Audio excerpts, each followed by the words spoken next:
Man, look how dead it is. Another day. This motherfucking place. Go from being the #1 artist to being an artist out here who is completely bored. That's amazing. It's amazing what they've done to this boardwalk. How they've completely ran off all of the performers and they've criminalized all the artists so much that the police harass everybody who comes here. I remember when I first started. When I first started, I used to be able to set up, paint, have my music, freestyle all at the same time. Can't even do that no more. Well, let's go see what today brings. Let's see what it's about.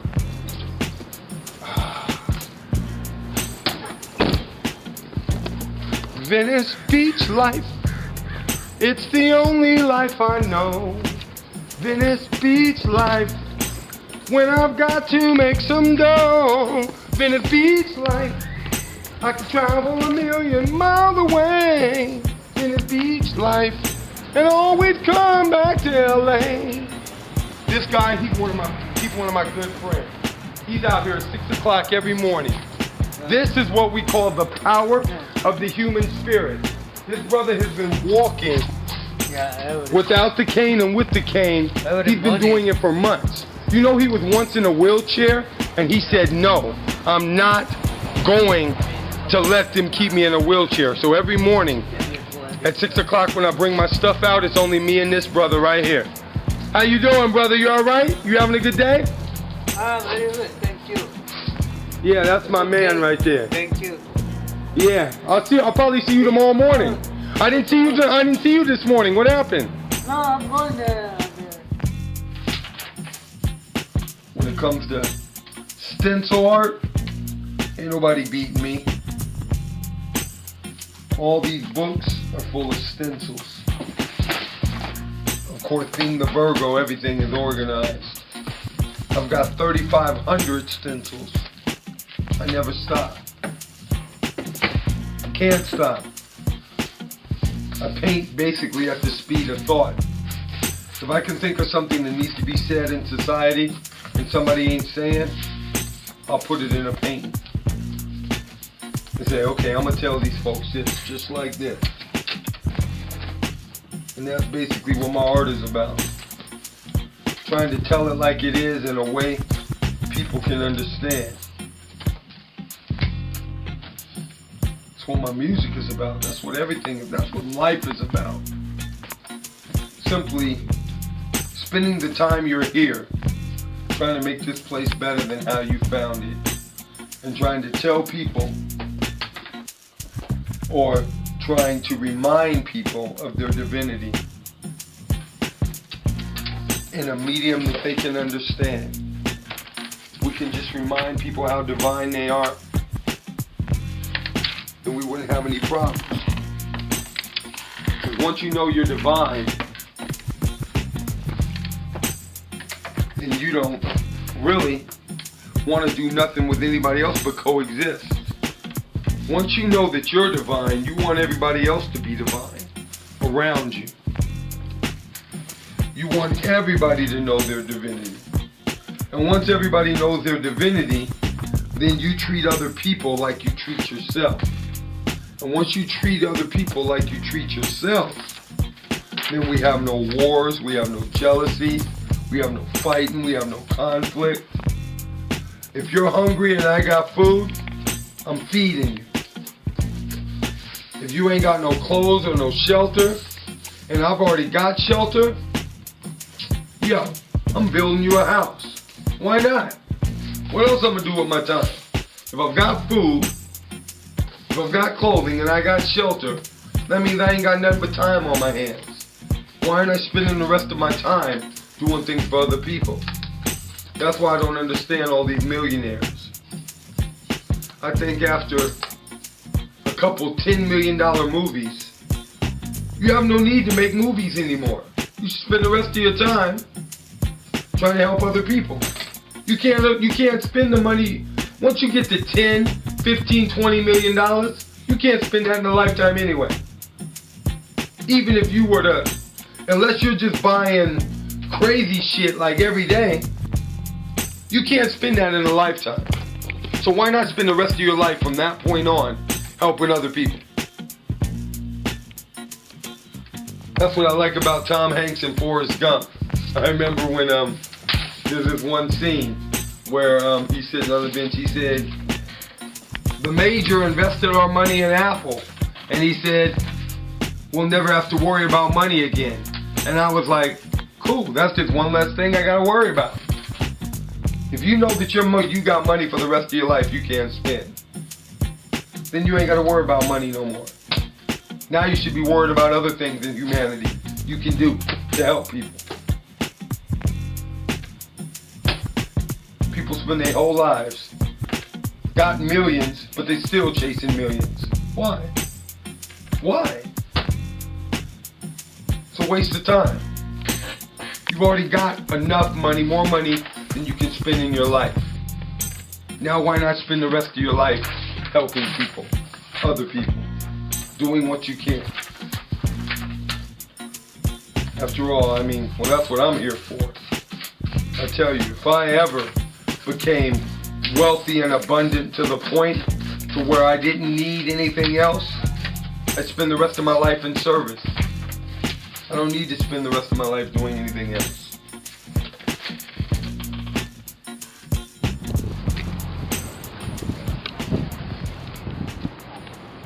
Oh, man. Another day on the boardwalk, another dollar. I, Tony B. Conscious, swear to tell the truth, the whole truth, and nothing but the truth, so help me God! So help me my ancestors. It really is a shame out here that commercial vending has taken over the spots where artists and true performers should be. There are more people selling things from downtown LA that they did not make than there are people who really need to be expressing themselves.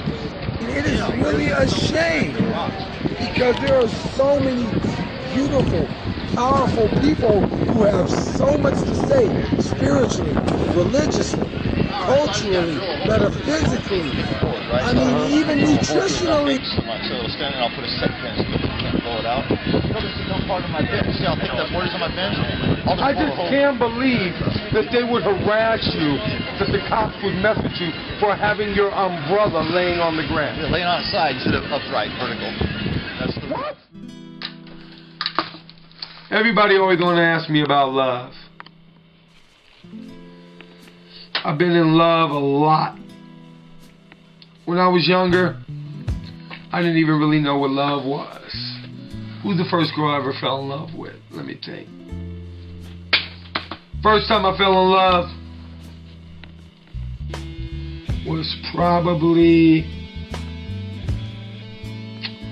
when I was 16 years old. She was 22.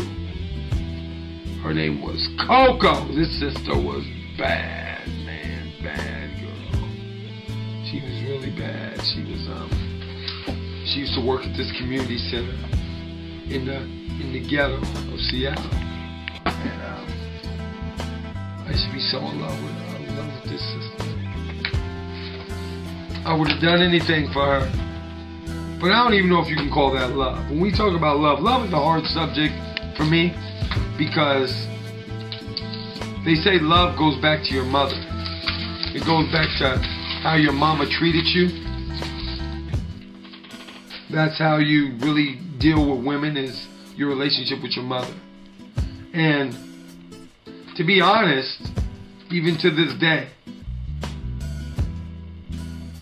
even though I love my mom, I still never forgave her for kicking me out at 13 years old. She put me out on the street. I didn't have nothing. She put me out. And as I look back in retrospect at all my relationships, it all stems from that. All stems from that. I used to wear my heart on my sleeve. I used to want a woman so bad that for many years, when I could have been focusing on my music or really focusing on bettering myself, I used to spend all my time and money just trying to find a woman. It's like I was trying to find a mother or like a motherly figure in a woman. And once I really grew up and matured and learned that, that's why I'm such a workaholic right now. Because I feel there's so many years I missed chasing women that now, when it comes to love, yeah, I say what's up to women, what's up, you know, I'll be attracted to them, but I can't keep a woman in my life. I lose interest instantly. Because I feel like I got so much time to make up for. I feel like if I hadn't spent so much of my life because of my mother kicking me out and me missing that love, if I hadn't spent my whole teenage years up until like when I was 22, 23, chasing women as well, trying to find a woman to take the place of the love that I didn't get, I think I would have probably already blew up in music. I mean, hell, I was in Mix-a-Lot, Sir Mix-a-Lot in Seattle's first video.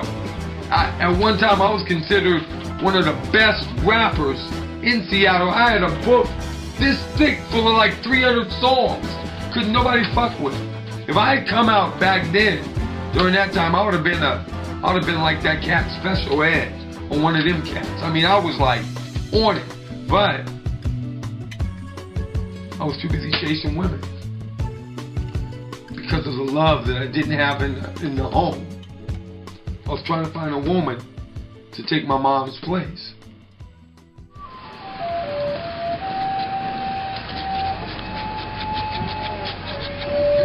So yeah, gotta set all this up, hook it up again. I always try to have the best booth, but you know, ignorant people are so afraid they're not gonna see it anyway.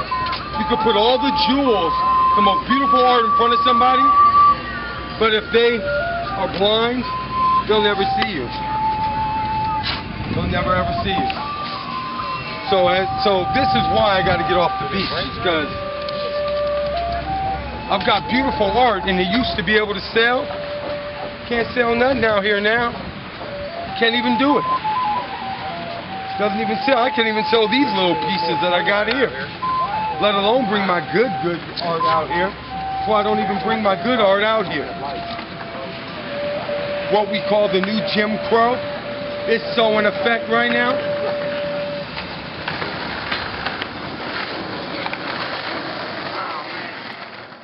So when I look at all my relationships since then, even the mother of my child, which is a woman, her name is Yo-Yo, that I would marry to this day. She's the one woman I would probably marry, hands down, right now. Even her.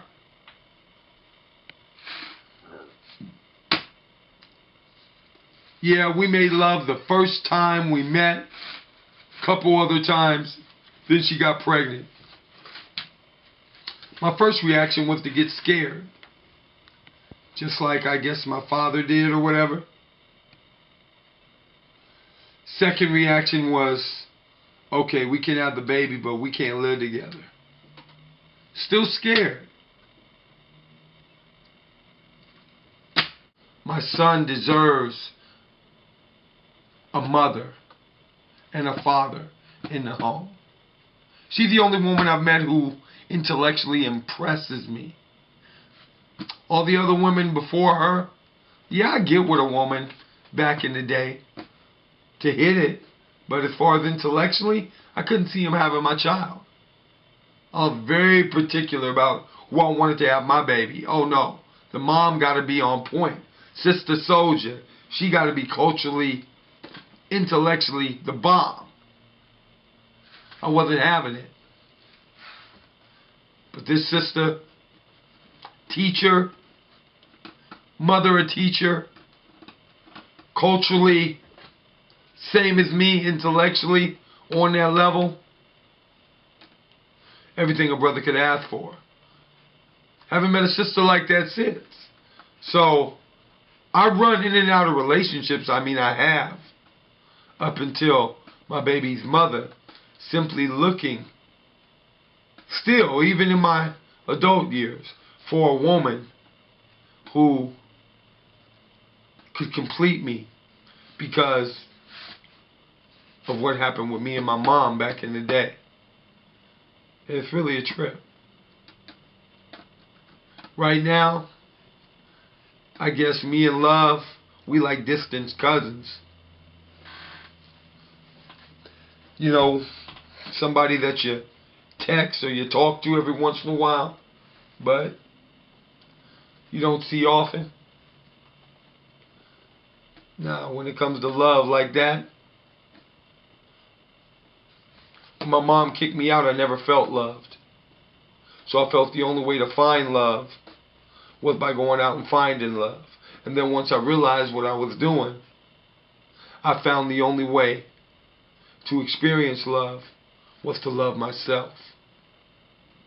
So that's why I throw myself into art, into music, into everything, so that that'll distract me from going back to my old self and realizing that I'm looking for love. Because everybody needs love. Anybody who tells you they don't, they frontin'. Everybody needs love. And I go through it a lot. But I'd rather just work myself until exhaustion, get up and work hard again, and not think about it.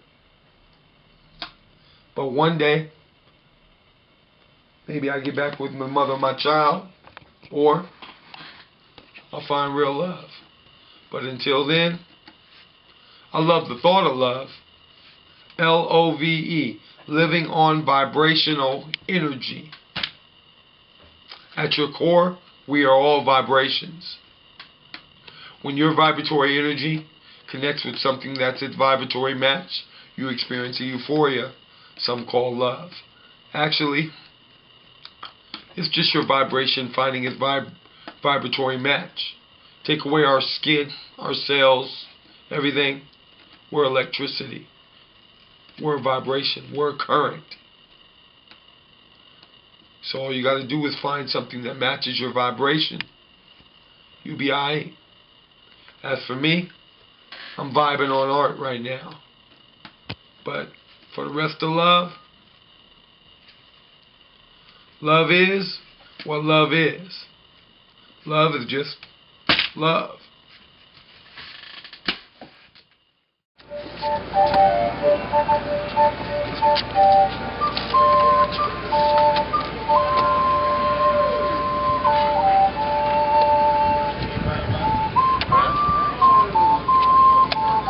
Another day in the life.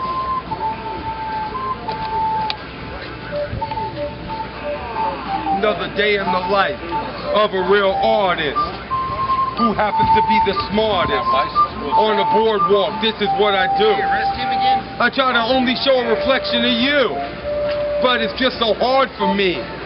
Sometimes I want to Q-U-I-T. Sometimes I want to quit. But every time I want to quit, I just remember this. The universe uses me as a vessel, so I guess my art is on another level. Most of these cats ain't nothing but devils. They couldn't dig my art even if they had a shovel.